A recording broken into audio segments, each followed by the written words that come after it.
என் ஸ்டைலில் முருங்கைக்கீரை பொரியல் எப்படி செய்யுதுன்னு பார்க்கலாம் வாங்க. ஃபஸ்ட்டு இந்த மாதிரி தான் இருக்கும் முருங்கைக்கீரை. நாங்கள் பயிர்லேருந்து எடுத்துகிட்டு வந்திருந்தோம். அதை இந்த மாதிரி நீட்டாக உருவிடணும்.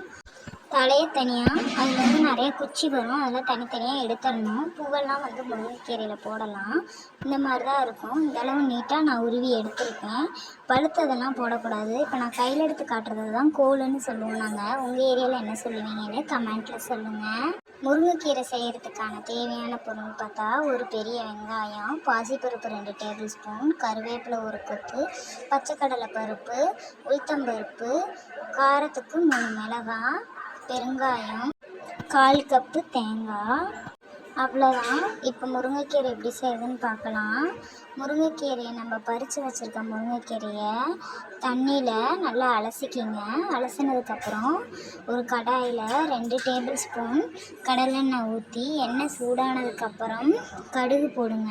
கடுகு உடைஞ்சதுக்கப்புறம் நம்ம எடுத்து வச்சுருக்க உளுந்து, பச்சைக்கடலை பருப்பையும் போட்டு நல்லா வணக்குங்க. கூடயே கருவேப்பிலையும் சேர்த்து நல்லா வணக்குங்க. பொன்னிறமாக வணங்கி வந்ததுக்கப்புறம் வெங்காயம் போட்டு நல்லா வதக்குங்க. வதக்கையில் கொஞ்சம் பெருங்காயம், கல்லுப்பு தேவையான அளவு, ரொம்ப கம்மியாக போடுங்க கீரைக்கு. அதுக்கப்புறம் நம்ம எடுத்து வச்சுருக்க பாசிப்பருப்பையும் போட்டு நல்லா வணக்குங்க.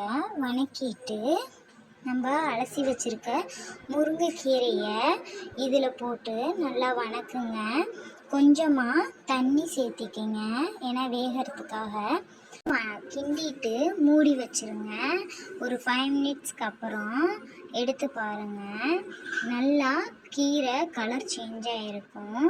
சேஞ்ச் ஆனதுக்கப்புறம் 1/4 கப் துருவன தேங்காவை அதோட சேர்த்து வணக்கிட்டு அடுப்பை ஆஃப் பண்ணிடுங்க.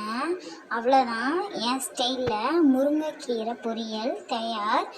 இந்த மாதிரி செஞ்சு கொடுங்க. கசப்பு தன்மை கம்மியாயிரும், நல்ல டேஸ்ட்டாக இருக்கும். நீங்களும் உங்கள் வீட்டில் செஞ்சு பாருங்கள். தேங்க்யூ.